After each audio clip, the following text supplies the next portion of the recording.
Hi, everyone.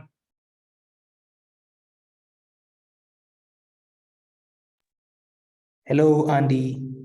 Hey, am I too early? No, it's okay. You're right on time. We are 4 minutes to 3 p.m. East African time, so you're on time. Good to see you, Tony. Good to see you. We've been talking too much on we've been talking too much on WhatsApp and the like, and here we come. Yes. Yeah, it's exciting. It's good to see you, man, in person. Absolutely great. Am I clear enough, George, or do you think I should turn on the other light? I had one on. You're very clear. We can see you. We can hear you very well. Okay, awesome. That's great. So, Andy, how is it going in Singapore? Right? Are you in Singapore now? Yes, Singapore is good. You know, I look at the crypto prices. It's pumping up. It's also good. You know, so okay. Life is great, man. How about yourself? Well, wonderful. Turns out that I'll be coming to Singapore the third week of February. Third week of February. Oh, that would be great. Let's catch up. Let's catch up in Singapore, man. Yeah, I'm coming in on 19th, and we'll be there from 19th to the 24th. Okay, that is good. That is good. That's the good time when I'm still in Singapore. So I just want to let you know, first week of February I'll be in Dubai, and then last week of February I'll be in Dubai as well. You know, so third week is great. Yeah, and I don't think Singapore is such a very big country that I can't locate you. Singapore is very small. Singapore is very small, as you know. Yeah, so let's meet in Singapore. You know, I will introduce you to some good friends as well. Super. Yeah, I'm coming to kind of explore the startup ecosystem and see what lessons I can pick and try to push them through for Kenya. True. Let me know if you need anything. Don't worry about it. Just let me know. You know, I can make some good connections, and then I can introduce you to some friends. You know, if you need funds, if you need the incubator, let me know. I run a fund myself as well. You know, and then there's a lot of synergy that we can have. Absolutely. Wonderful. Yeah, I'm keen on the incubation programs, yes, fund, and also the government policy environment and strategies that are in place, because we're looking to set up a number of things in the coming years. So there's some lessons I would want to pick. Sure, no problem. I'm very close with some of the governmental departments. You know, I'm also a licensed fund manager, so I work very closely with the finance side of the things. So let me know. Let me know, and then I do a lot of work for on productivity. So that is also another angle. You know, if you're looking at the innovation angle, that's something that we can work on too. Yeah, there's a team that is organizing.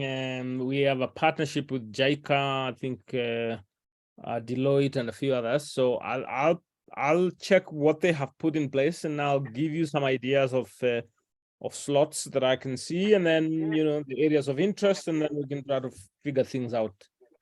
No problem. Let's do that. Wonderful. George, are we there? Yes, we are there. We've just hit 3 p.m., so we can get started. So am I live? Yes, we are live both on Zoom and also on YouTube. So we should be good to go. I see the traffic is also flowing. Yeah, so we can proceed. Okay, thanks very much. And great to be back again for our monthly or so webinar series. And great to see people signing up and wanting to participate. We've got a very exciting topic this time round. So my name is Dr. Tony Omwansa. I currently serve as the CEO of Kenyan National Innovation Agency. The Kenya National Innovation Agency was created as a semi-autonomous government institution. That simply means we are governed by a board, and we have a line ministry that we support, but by and large, we operate in a semi-autonomous way, not directly linked with the government. Now, our mandate revolves around strengthening the national innovation system, and that includes issues of policy, strategies of government, advisory to government on priorities of policy and funding. We look into matters of startups, into commercialization issues. We engage a lot with the academic institutions, universities, TVETs, research centers. We deal with issues of incubation, acceleration, looking through the national funding mechanisms, private sector funding, and so on and so forth. So it's been a great 2 years or so trying to strengthen and set up this institution for a stronger national innovation system. Now, one of our functions is to try and enhance awareness and visibility of this agenda, as well as looking into emerging trends and possibilities that then we can possibly advise government, or we can empower people to exploit some of these opportunities. And one way we do this is to run a webinar series. So we do call it the Kenya National Innovation Agency webinar series, Kenya webinar series. And we do invite guests at different times and engage on different topics of interest. And so today, as part of our webinar series, we want to dig deep a little bit and connect beyond Kenya. So many in the past, we've hosted guests who are local, and of course, we'll continue to do that. But this time around, we've got a privilege to host a speaker from outside Kenya, and that's strengthening our linkages and explorations. So our topic today revolving around blockchain. And we've got one expert whom we reached out through our networks, Andy, who joins us from Singapore. He's a thought leader, and he's been very active in the areas of blockchain. I know he has responsibilities that are intergovernmental, so he advises quite a number of governments in the areas of blockchain. He's an investor. I just had a little chat with him that he runs a fund as well. I know he's an author, and he has a best-selling book, and he's a board member in a number of institutions.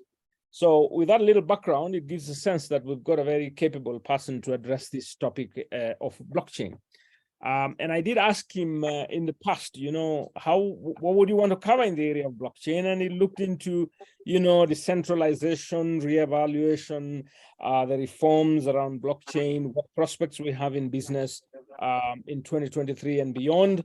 And here we are. So we're going to hear a lot more from Andy. He'll introduce himself more. Maybe I haven't covered enough. I may have not done enough justice to Andy. So Anndy Lian, the floor is yours. You go ahead and introduce yourself. And the way we've structured ourselves is that we will have two parts of our presentation. So we'll do about 15, 20 minutes more into the business dimension, and then we'll do a bit of Q&A, and then we'll go again into another section and cover, some of these issues of decentralization and revolution and so forth. And then we'll do some Q&A at the end. So it's now my humble opportunity to invite Andy, and the floor is yours, Andy. Welcome. Hey, thanks, Dr. Tony. So just a very good evening to everybody, from Singapore. And then it's really a good time, to speak to Dr. Tony. And in fact, we will be meeting in Singapore in about 3 weeks' time, So there's a lot of excitement, So for myself, a lot of the things that I've been doing are all online. I'm a very open person. So most people will know me as a book author. I wrote the book NFT from Zero to Hero. And then right in the earlier days, I started to give advice to governments. Started from one country, in Asia, all the way now, into Europe, and then right now also with Mongolia, giving them some of my digital thoughts, on how how productivity can really spice up to the next level, using good innovations, So this is who I am, On a more professional front, I'm a licensed fund manager. I run a fund that is based out in Singapore. Have invested in a lot of crypto startups, over the last 4 to 5 years, and I continue to do that, because I believe in cryptocurrency. I believe in the technology, blockchain, and a lot of other things have happened, and I've took on multiple roles, from being a board member of Hyundai DAC, it's part of the Hyundai Motor Groups. I was the blockchain advisor to Asian Productivity Organization. Those are in the past. Right now I give advice to Bybit, have an active stand with the Mongolian Productivity Organization. I also am part of a China-Singapore alliance that is based in Singapore. We network with good organizations and institutions, across across Asia, especially. So this is what I do, And other than that, I love to write articles. I contribute a lot of opinions, online recently about Web 4.0, and then I also have a PhD in productivity science. So this is who I am. I love to share, and definitely here to answer some good questions that you have. The mic goes back to Dr. Tony. Wonderful, thanks. I think that's well covered. I don't think I would have done enough justice, and that's why it was useful that Andy, you go ahead and introduce yourself. So we'll keep this fairly simple as we do our discussions. And I think the first place is to just kind of dig a little deeper into the global analysis of blockchain business.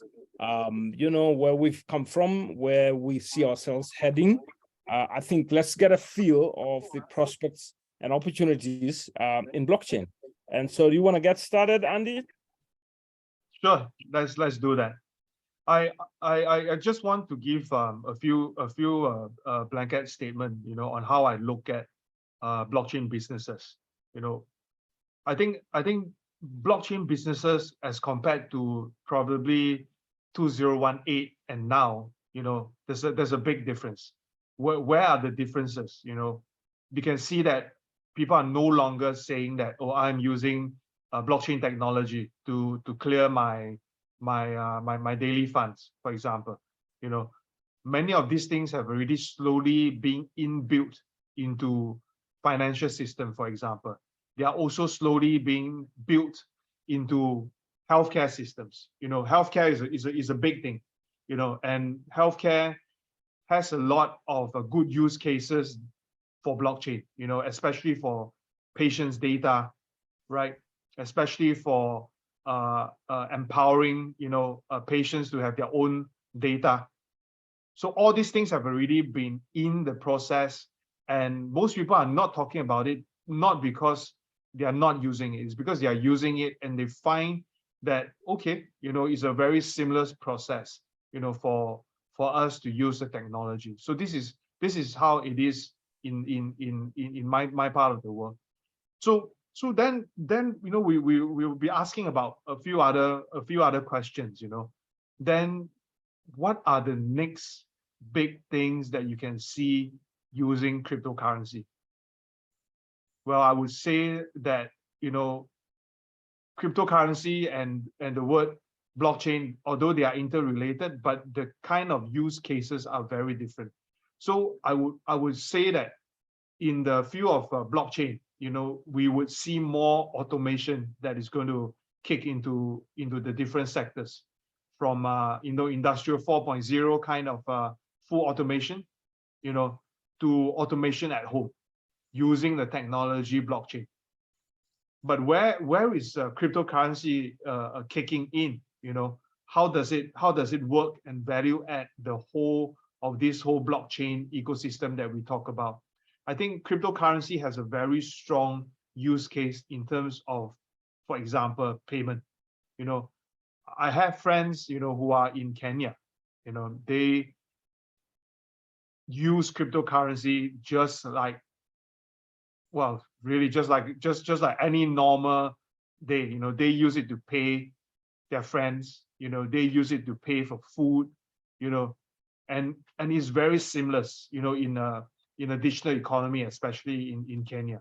You know, comparatively, if you look at places like Singapore, for example, because we have a very strong financial infrastructure, and a lot of these things have been set in place, you know, since 2-3 decades ago. You know, credit cards are being used, you know, so you see lesser adoption, you know, for cryptocurrency in terms of payment as compared to Kenya. So when my friends told me about Kenya, I'm very excited, because payment and transferring of cryptocurrency is actually the baby step for the business to grow.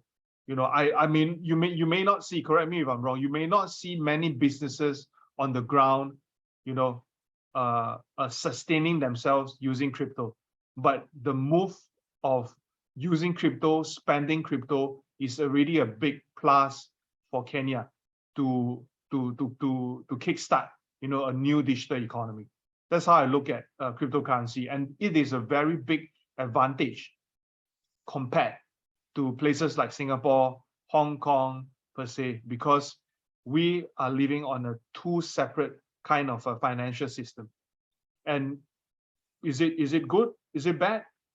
Well, I really think that, you know, countries like Kenya has really a big competitive advantage as compared to many other countries, because how you use your money, how you use crypto, it has made you an extra innovative country.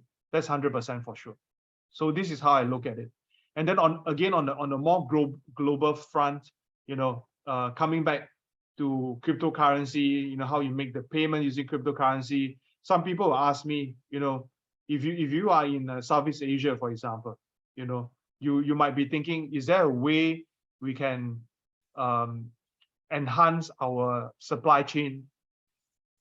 How we can enhance our whole workflow in supply chain using blockchain technology?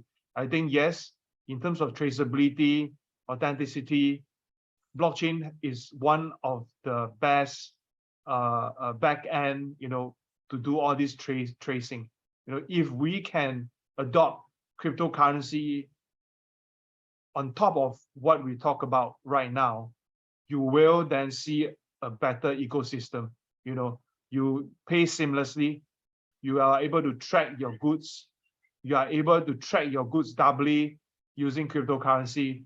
And that's again a very big plus point for businesses around the world, you know, especially for places where there's a lot of manufacturing. You know, for example, maybe in countries like Cambodia, Vietnam, and so forth, you know, they want a certain level of authenticity on top of their product. I think blockchain is really a good way for you to start. You know, and again, using Kenya as an example, I do believe that, you know, supply chain, blockchain tracking facilities would be another great area to get into. You know, this is how I look at businesses revolving around this blockchain and cryptocurrency. Thank you.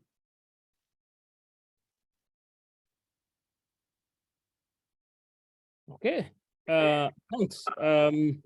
I think we will keep the engagement fairly flexible. So we'll open for people who may want to ask questions, not necessarily to wait up to the end to ask a question.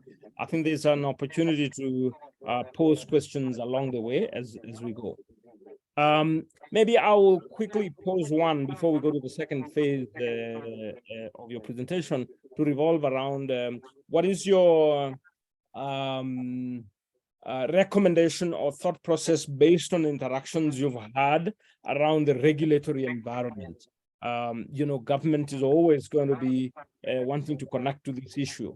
And then I can also see one hand up. I think you dropped it. I don't know whether that's George, but I'll give you, Andy, just your thoughts around the regulatory environment and the experiences so far you're getting. Sure. I think this question is very closely linked with how businesses are being run, right? So we have businesses who are very keen in the technology, but very wary of the regulations, how the regulations is going to kick them hard, when they grow bigger, for example. So these are some of the things that businesses are thinking really hard and trying to solve. But then if you ask me, how is the current regulations like as compared to a couple of years ago? I think right now it is a lot clearer as compared to 2018-17. And regulators are always corresponding and trying to communicate with some of these bigger crypto companies, try to talk to them and get information from them so that they can learn.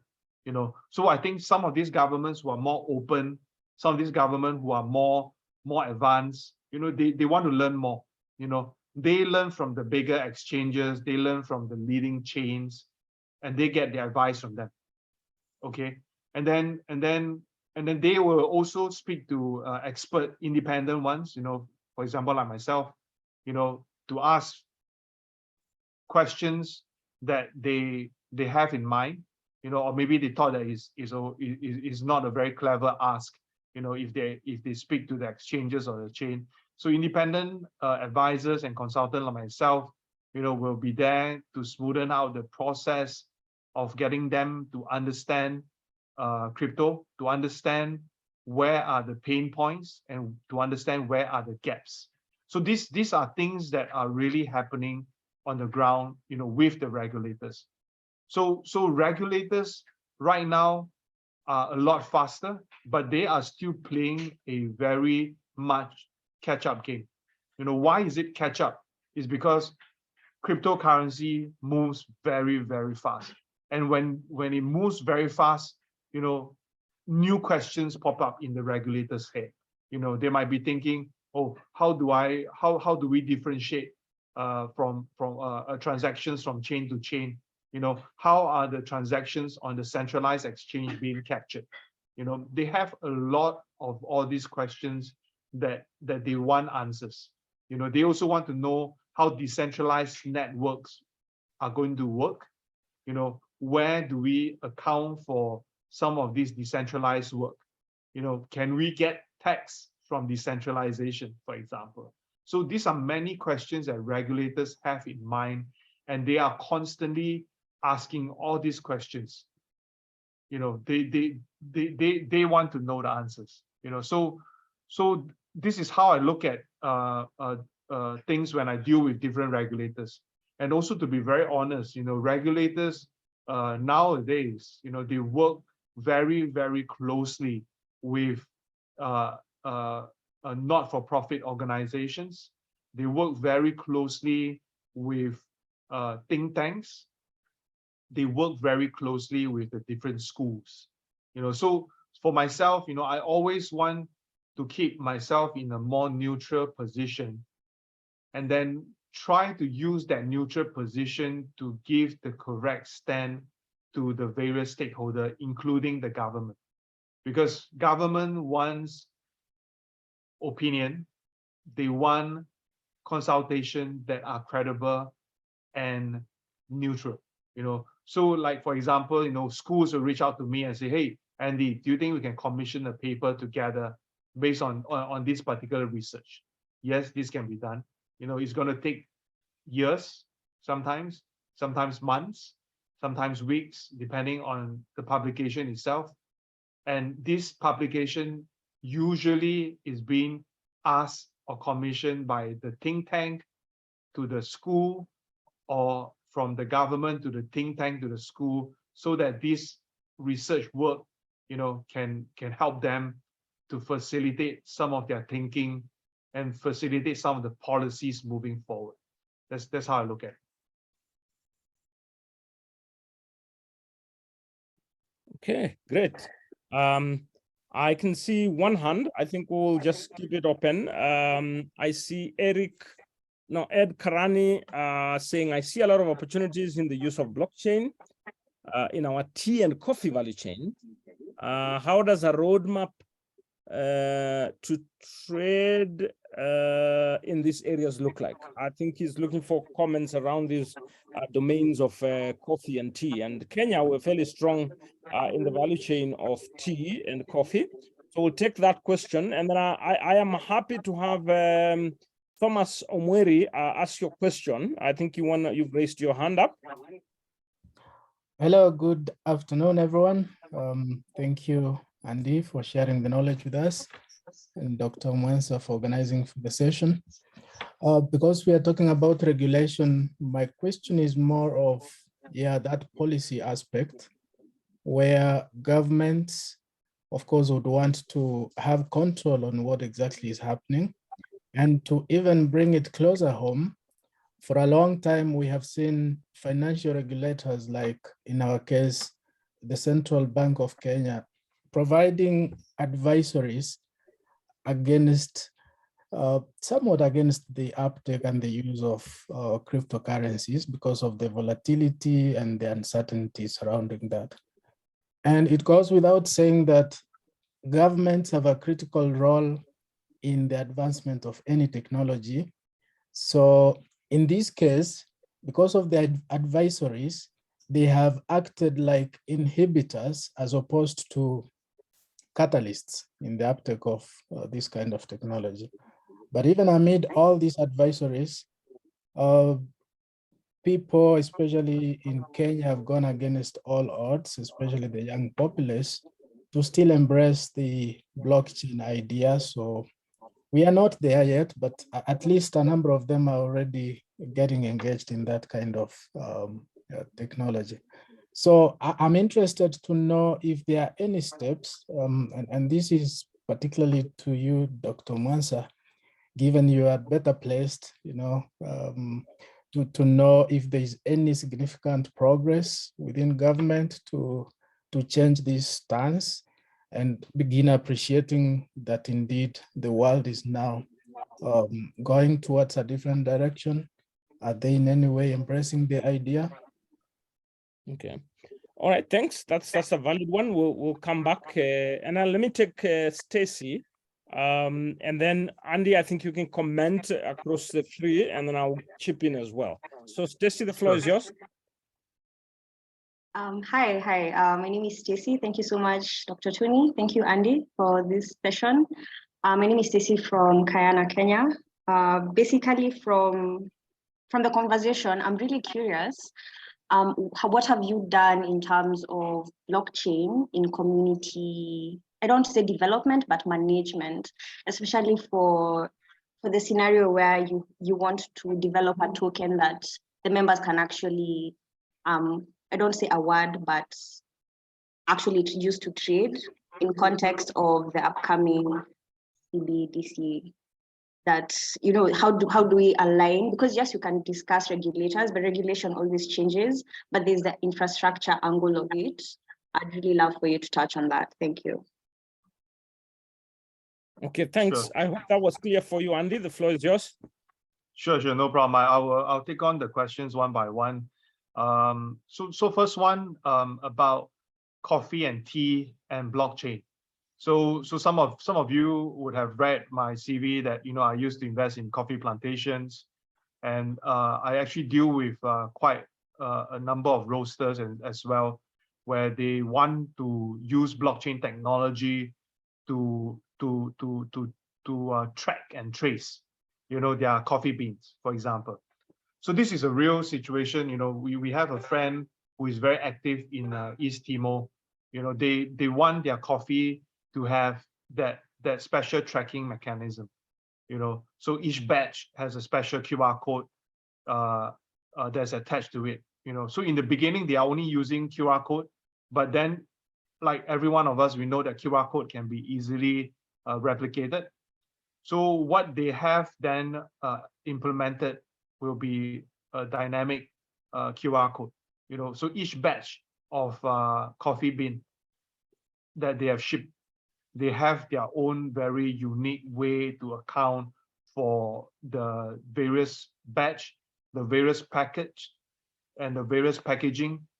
And this thing is going to help them because number one, they are selling premium beans. So when the beans are premium, there's a very big need for people to authenticate and say, oh, is this the real thing? Is this the real brand that we are talking about? So blockchain technology works very, very well on products like this. You know, of course, some of these guys, you know, in the market, they will say, hey, you know, there's always ways for you to track each and every coffee bean. For example, you know, you will definitely see people saying things like this, for sure. But trust me, that is not going to work because it's just way too much work, and it's just no way to really authenticate all these things, you know, from a more sustainable business perspective. So I hope to see that part of things going in the right direction. So don't think too much, just pack them, you know, in the right place, you know, put up easy technology placements, you know, like what I mentioned is on the packaging, you know, make sure that the whole supply chain is audited and is on the right track. Then I think the simple usage of technology in that manner would be most suitable. You know, this is a real case study. Another case study with very similar product is they also use a similar product, similar way is another Vietnamese coffee brand. You know, so they did the same thing, and it really helps them because there are a lot of other fake coffee manufacturers that are using their packaging. You know, so this is also another good way to differentiate themselves, you know, from the fakes.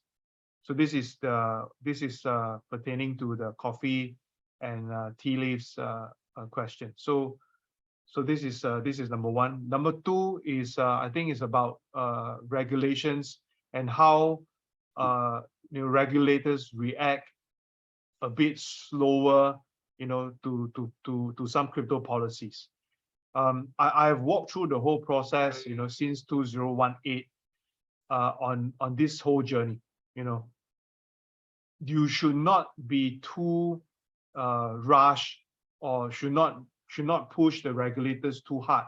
You know, you think that, oh, within the 1 year they are going to give you the right policy, give you the right rules, give you the right framework. It's not going to be like this, you know. And this same decision process is very much similar throughout many different countries, you know, because I come from a advisory background, you know, with the government. I look at crypto bills, I look at crypto policies, you know, I look at the whole crypto legislation, you know, for some of the country. I dare to say that some of this framework, in order for it to be more mature, you know, and more concrete, you know, it takes about 2 to 3 years. And that 2 to 3 years does not mean that your government is not working hard. You know, there's always public consultancy paper, you know, like I've mentioned, there's always think tanks working closer with the regulators. There's always schools working very closely with the regulators. And this is an ongoing process, you know. And again, like I mentioned, you know, maybe taking the case of South Korea regulations, for example, the rules are always changing for the better, changing to protect their people. You know, same goes for maybe in Kenya. You know, the whole process is going to take some time. You know, meanwhile, you know, while there are no specific regulations, just work within a very compliant framework. You know, don't do anything that is out of the ordinary. Look at it from a more innovation standpoint. You will not go wrong, because when the real crypto bill or policies kick into place, you know, they can't fault you, because you work this around using a proper business framework. You know, and if you have any doubts, you could always, you know, speak to your local leaders, number one, go to the academics, talk to the think tank researcher, and if need be, talk to the lobbyists. because these few groups will actually help you to get some of these voices to the regulators. And then they will take some of these academics, for example, or some of these groups, for example, more seriously than just talking to a community, because you need a strong voice. If you need a strong voice, and for example, Dr. Tony, from a national innovation agency standpoint, and pushing this from an innovation standpoint, a lot of these things can be pushed through a lot easier than, say, a blockchain association, for example, because that kind of anger is very different. Tony, look at innovation, how innovation can kickstart this whole crypto era using blockchain versus technology first, but what's next, right? So it's a very different process, when you speak to the regulators. Again, if you need anything, I'm very happy to also give my few cents worth, to how things can work around a lot better, with the government. I see Tony nodding his head. You want to add on something, my good friend? Yeah. I mean, you're right in the sense that change as it comes. We are conscious that regulators have a responsibility to ensure fairness, transparency, more like a fair playground, and making sure they truly understand the implications of the decisions and the facilitations they provide. So typically a regulator has that responsibility to be cautious by design, all right? But then at the same time, they're conscious that they need to enable progress, because society keeps changing. So first of all, I think is to appreciate the responsibility of the regulator and the perspective in which they look at things. Because if things fall apart in one way or another, then the regulator, takes responsibility for that. And so it's in our interest to appreciate that. And the second is that the knowledge and experiences are acquired over time. Information from different perspectives, analyzed in many ways. It's like a court. If a court is making a ruling about something, they have to listen to all dimensions keenly and carefully, and then enable. It's not a bad thing to be relatively slow. It is just a mechanism of being cautious. I would say that, of course, the Kenya government and the regulator are very much aware of this development, and there's a lot of engagement that is going on towards creating a more enabling environment, and conversations are ongoing, and it's not like they just don't want to hear. The conversations are ongoing, and we do play certain roles, and the level of receptiveness, I think, is good. It's just that now it's a lot of analyzing of data, looking at trends in order to provide as the best guidance forward. I think that's a fair way to put it, because I also speak on behalf of government at some point, and we are available to provide information to the regulator and guide certain perspectives to this. I agree with you, Dr. Tony. The process is going to take a while, and enjoy the process, and learn more during the process. I think that's one very key thing that we should really look at. So the last bit about Stacy question was about community, right? So I think when we look at crypto projects, for example, there's a very big element that are community driven. So I still want to come back to the point that only community driven projects and projects with very strong community are able to survive through the bear markets. Good and bad markets, you really need big community. How do you build the community? You can build it on various platforms, from Telegram, to even YouTube's or even Facebook. There is no hard and fast rule about that. But in order for a community to be very successful, you need to know your work, because you are there to to work together with the community to build a vision. You know, you are not here for fast money. These are some of the things that you have to really let your community know when you start a project. If you start a project with the wrong kind of mentality, and when the mindset is wrong, then you will lose your reputation. You will lose the project, and many others will get hurt during this whole process, right? So if you have a strong community who trust each other, know what you're doing, you know, build upon the value of the token, believe the objective of the token, then you have a good community. And this kind of community is not hard to develop. It's just going to take some time. You know, there's no need to rush into building a community, buy robots, you know, buy the fake people and so forth. You don't need to do that. You know, in Kenya, for example, I think what you have is strong, smart, young people, you know, and they know their work. You know, they are not first-time digital wallet user. You know, every one of you are using digital payment. You know, so it's a very easy and a less learning curve as compared to many other countries. Trust me on that. You know, so if you have people who know the technology, use the technology, believe in your objective, those are your core community members. And I believe, you know, Stacey, this is the only way for a project to be successful. Thank you. Great. I can see lots and lots of questions have come through. So I'll just pick one and then we'll maybe one or two. So there is a question around Scott Tripp from Canada, who says, being in Canada, I feel I see the growth coming from here as well. So he's talking about Canada.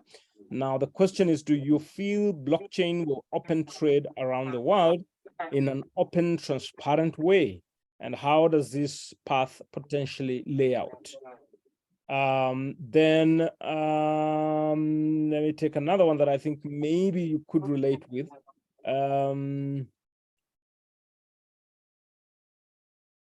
Okay, so this is from Rosalind Wanjiru, who says, this is a timely conversation as we need to work towards fostering innovation.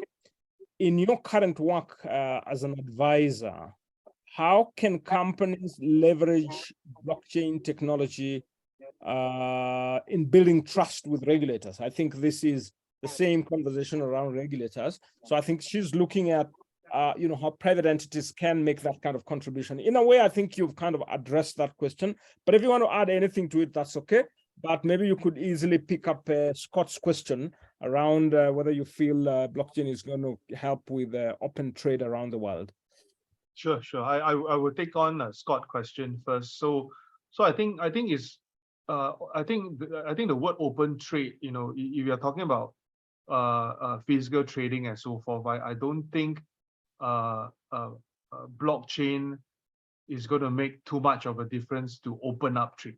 You know, I still stand by the concept of having blockchain to increase traceability.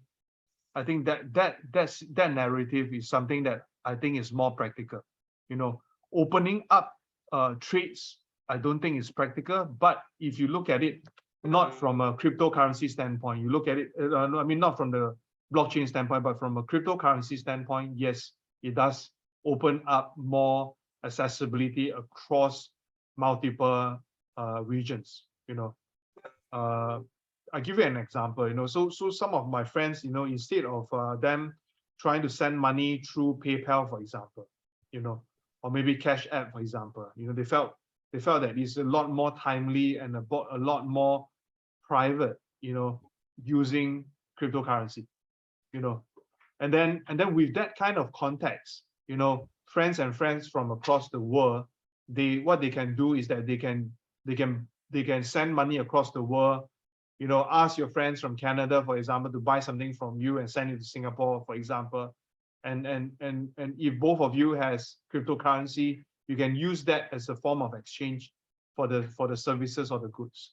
You know, that kind of narrative, yes, I 100% do agree that it happens, and it's actually really happening, in various countries. I see people trading these shoes, for example. I'm also big into shoes. They trade shoes using cryptocurrency. And they felt that is more accountable for among themselves if they use cryptocurrency to trade. So that opens up new opportunities, like Asia pair of Nike special limited edition. They sell it to the friends in US, for example. So this is an ongoing trade, but it's more P2P. It's more industry specific. So I think yes, to the extent I agree with you.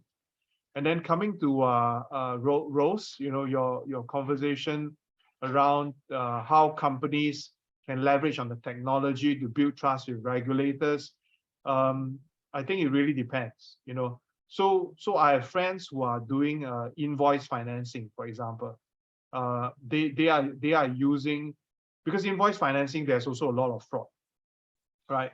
So what they are doing right now is that all the invoice financing, all the invoice that they are financing, the companies that they are trying to finance and so forth, they leave all the traces of the actual transaction using cryptocurrency on the blockchain. So you see the actual flow of money or cryptocurrency from point A to point B, right? And then that build up a bit of a credibility for their own business. And then they can try to use that kind of information to get more financing.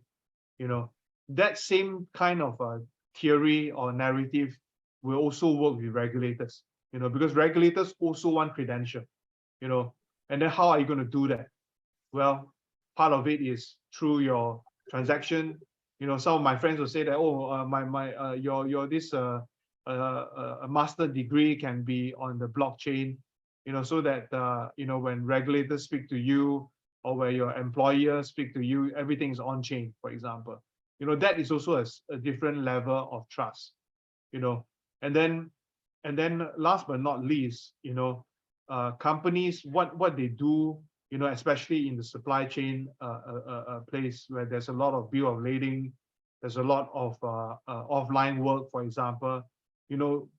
That can also, blockchain technology can also be used to beef up your own credibility, because you show the real transaction, you show the real payment. Again, that is also one way to leverage on the technology to build some trust with the regulators. But having said so, I also need to say this one word that I always use in 2018. Whatever rubbish that you put on the chain, if it's rubbish, it will be rubbish on the chain. You verify by people think that it's real, but it's rubbish. So the rubbish in, rubbish out analogy will still work in today's context. Same for the technology. So there must be multiple checkpoints, to really gain that kind of trust with regulators. And to be very honest, regulators don't really look at the technology itself. Regulators gain the kind of trust with you because you are always there. You say the good things, the right things, and also the bad and ugly things. Because based on my experience, those regulators who like me a lot more, because they realize that I do not really say things that they like to hear, because saying things that they like to hear wouldn't bring them the right kind of context and the right kind of information when they decide on a certain policy or they decide a certain action. So you need to be there constantly telling them the right kind of information, and that is the most solid trust that you can build with the regulators. And again, just getting a little bit more on this, some people will say that, hey, I am a wallet, for example, or I am an exchange, for example.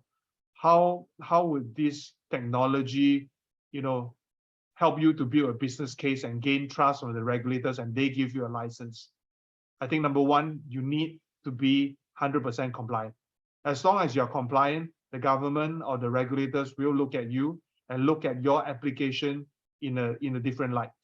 This is number one. Number two, if you are operating as a an exchange or a wallet, your technology are all centralized. Honestly, the government cannot really track because all these books are within yourself. How are you going to give the additional layer of trust when you operate that? The question is yes, you can open up your books.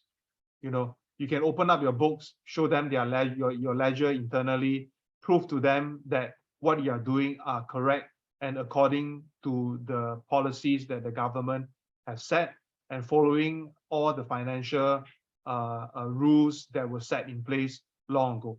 As long as you can prove that, government will trust you. As long as you can show them and give them a link, let them have access, view only kind of access to some of this data, I think is good enough for the government to trust you. That's how I look at it. Again, these are all real examples that I'm quoting here. Yeah. Thanks, Andy. I think now as we gravitate towards closure, because we will aim to end top of the hour, would you want to comment a little bit about how to redecentralize, reevaluate, and reform blockchain business in 2023? And then we'll see what other questions we might be able to respond to.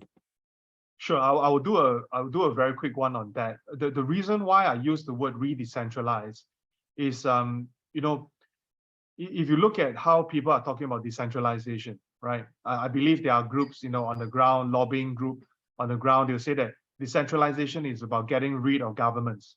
Decentralization is about getting rid of banks. I don't need them, but I have to say this, I'm really sorry that I don't think that is the kind of decentralization you want.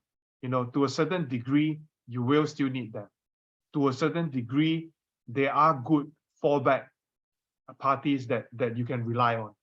So let's not go to that kind of extreme decentralization right now. And the word redecentralize is mainly to remind people that decentralization is not going to the extreme. Decentralization is giving people the power, also giving you an oversight on how things can be like and can be better. So I always say this: you need time to reform, some of these crypto policies. You need some time to revalue, how cryptocurrency, for example, how decentralized per se is going to benefit, your country. So that's the reason why I keep saying this, because in order for you to be really decentralized, you really need to understand how the data is flowing right now. Can the artificial intelligence make the decision for you? Maybe, right? Can you make decisions for yourself? Of course, right? But you have to make the right decisions. Take the right steps to look at decentralization and not taking the fast route and create more disturbances, fake decentralization, bad DeFi projects, unsustainable DeFi rewards, unsustainable DeFi revenue. So all these things goes back to the word redecentralization. Because if you are truly a believer in decentralization, you really need to work towards a more proper model that can sustain the business in the longer run. And I do believe that this is something that is really lacking in the space right now. There are too many talks, very little action. And when there are actions, they are all fluff. It's all not real. It's just hype. And it sounds like a Ponzi scheme. So we need to have real substance, real innovation in order to sustain the whole business model that we are talking about right now. And this is the thing that businesses need to have. If you want to adopt blockchain technology, you need to understand that you need that technology, not because you adopt that technology and the government gives you a grant, right? That is wrong, okay? It should always be business first. Make sure there's a business case before you even think about a grant. So similarly for blockchain technology, you need to have a good use case. You need to have a good business. you need to know where you earn your business from, and not from purely getting new people to buy new tokens to keep the project going. Because if you do that, then there is no different from a Ponzi scheme, right? You need to find a way that you can sustain and earn your dollar. If you can do that, I think you will have a successful business in 2023 and beyond. And is it really difficult to do that? I don't think so. You just need to keep things simple, right? Find the right partners and find the right place and the right industry for you to start this whole journey. You know, if you start this right, there are many, many different ways that you can assume and get yourself on a more global stage to put your ideas to more people. And when that happens, you are another step closer to success. That's how I look at it. Great, thanks very much. I will take one question from Dennis here, who says that as much as we are embracing blockchain and cryptocurrency, what is the impact of blockchain on consumer privacy and security?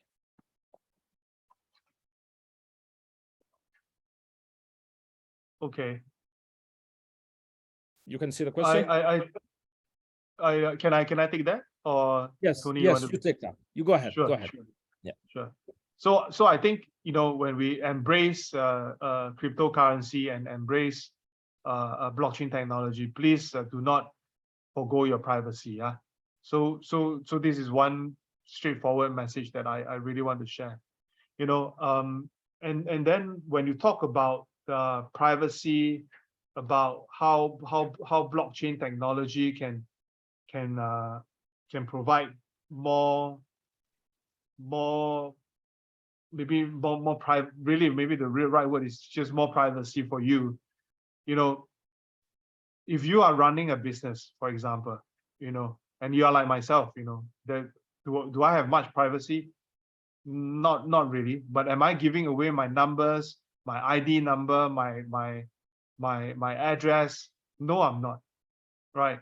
So this is one way for you to put your face out in the space, letting people know and educate them the right kind of information by showing your face.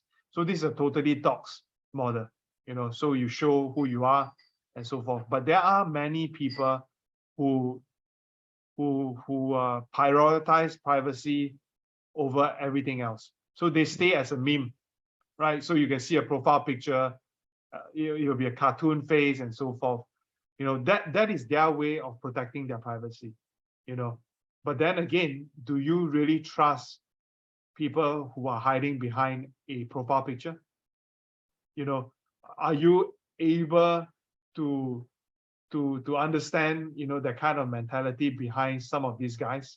Because to be very honest, people who do not dare to show their face, you know, they could be very shy, for example, you know. But then the other thought would be, well, could it be because they are trying to scam you, right? So I think these are all very different privacy protection.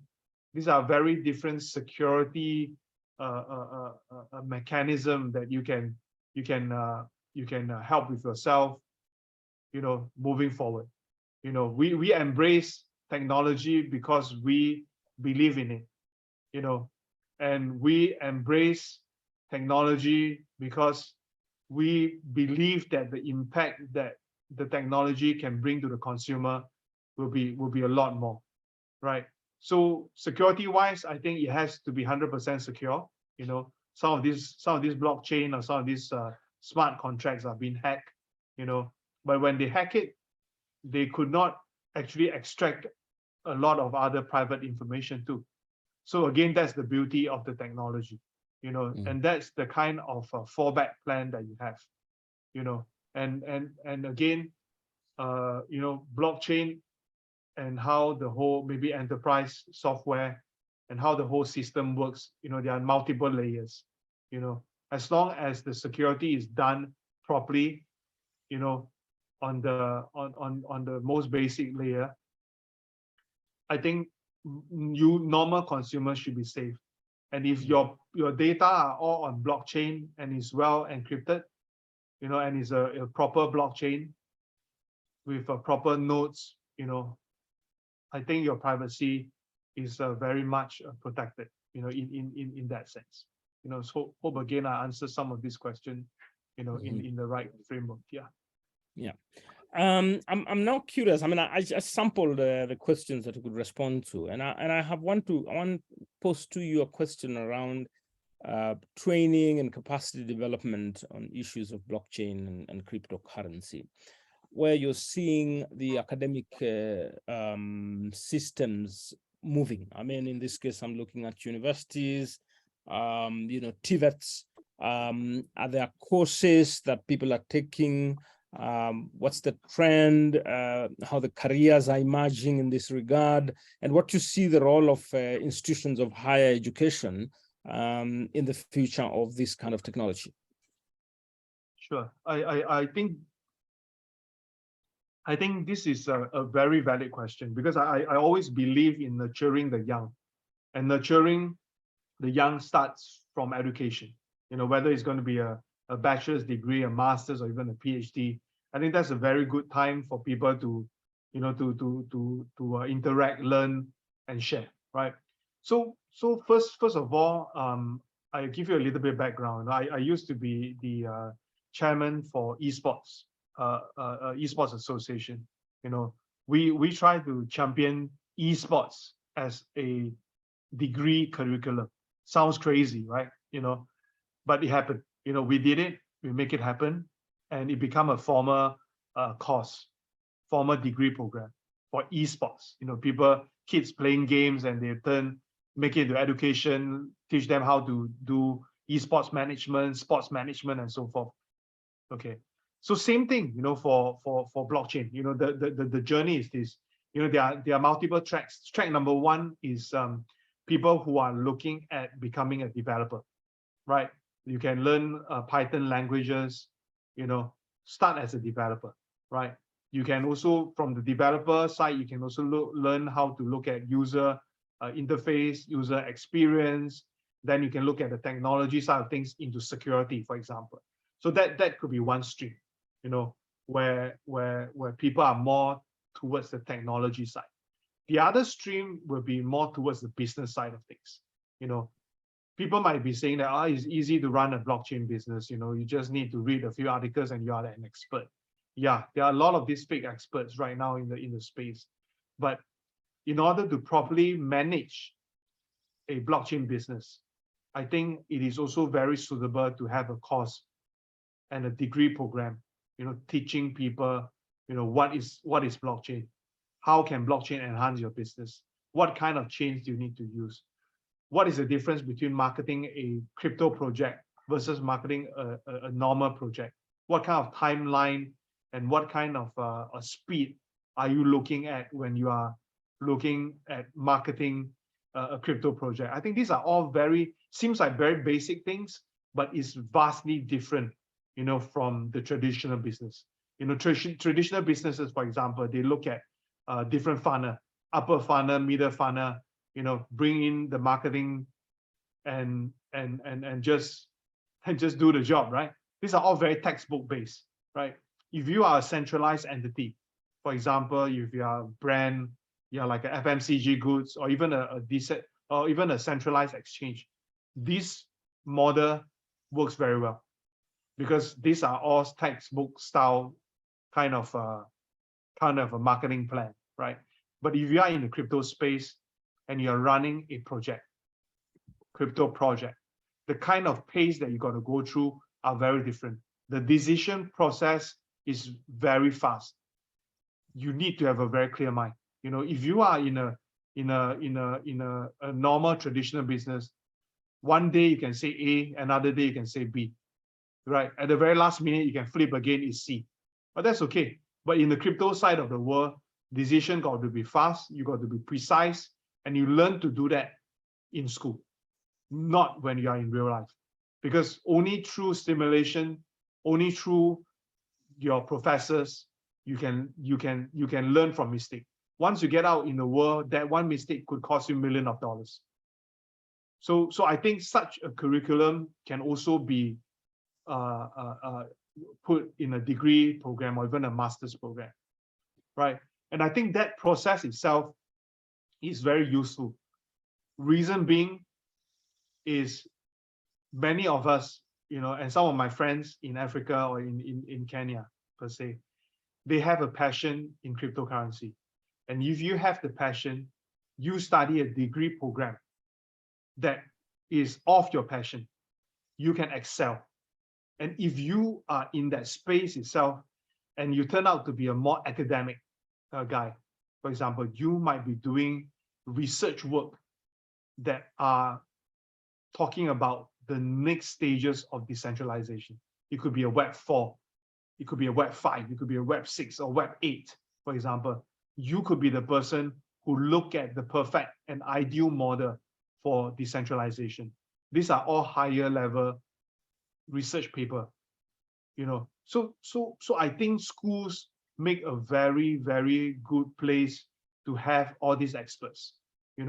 I give you another example. Friends in a lot of these developers who are doing crypto work, developers, they are all from India, for example, or from China, for example, because they have that kind of environment to do it, But what about Kenya?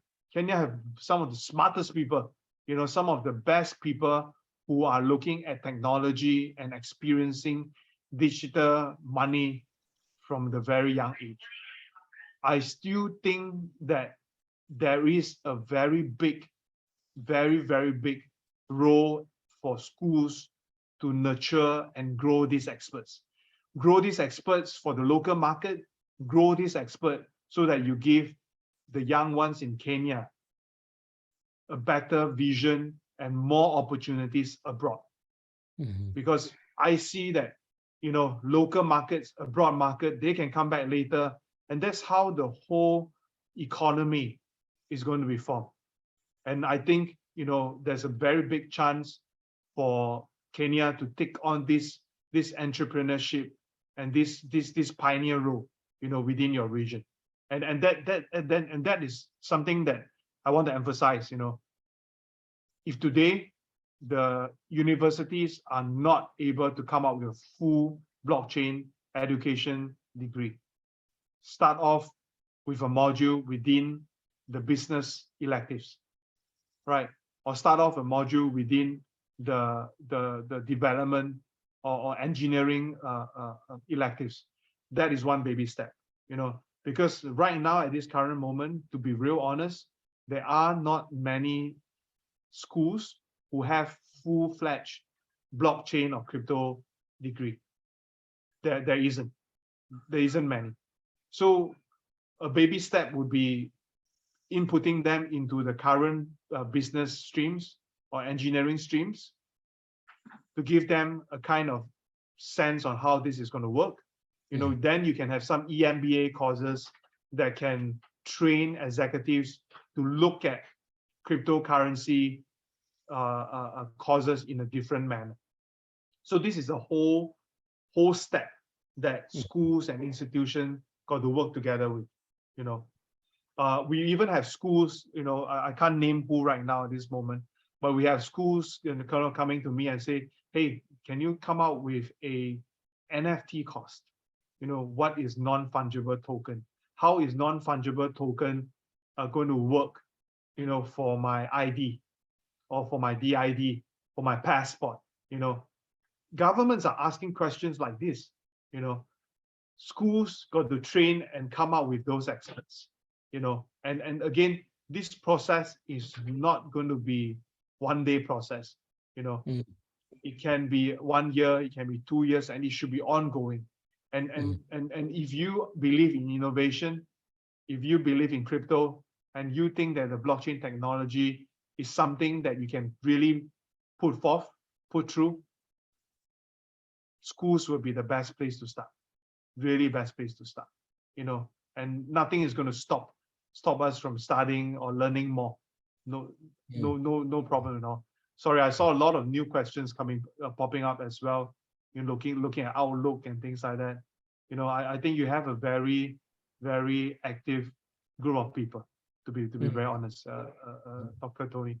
And that is the best place to nurture, new projects, put up a good value proposition to the schools, get that going, that's how I really look at things.